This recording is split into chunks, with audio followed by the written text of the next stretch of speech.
हजारों ख्वाब दिखाने के बाद एक दिन उसने मुझे बड़ी बेरहमी से छोड़ दिया।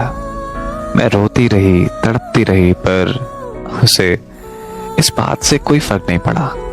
और अब जब उसे अपनी गलती का एहसास हो गया है तो वो मेरी जिंदगी में दोबारा वापस आने की जिद लगाए बैठा है। पर अब शायद मेरे लिए दोबारा पहले जैसी हो जाना नामुमकिन है। 2 साल पहले मेरी बहन की शादी पर वो बाराती बनकर आया था और वहां हमारी दोस्ती हो गई और वक्त के साथ साथ दोस्ती प्यार में बदल गई। जिंदगी बहुत ही खूबसूरत लगने लगी थी मुझे। हम दिन रात आपस में बातें करते रहते थे और शादी के ख्वाब सजाते रहते थे। एक दिन उसकी बार बार कॉल आने लगी, लेकिन मैं अपनी फैमिली में बैठी थी तो मैं उसकी कॉल अटेंड नहीं कर पाई। तो उसके मैसेजेस आने लगे कि मेरी बात सुनो, मैंने तुमसे अर्जेंटली बात करनी है।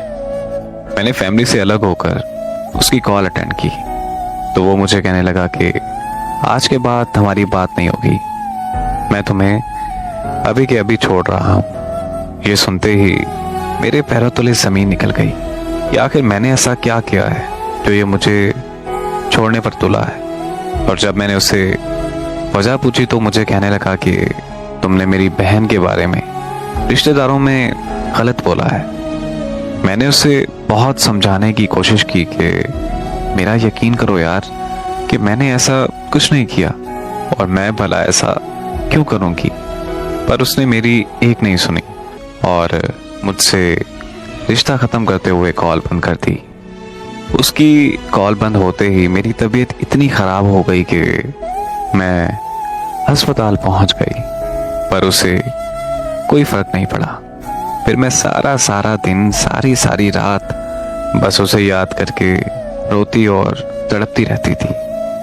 यहाँ तक कि मैंने 2 दफ़ा खुदकुशी करने की भी कोशिश की, पर दोनों दफ़ा बदकिस्मती से मैं बच गई।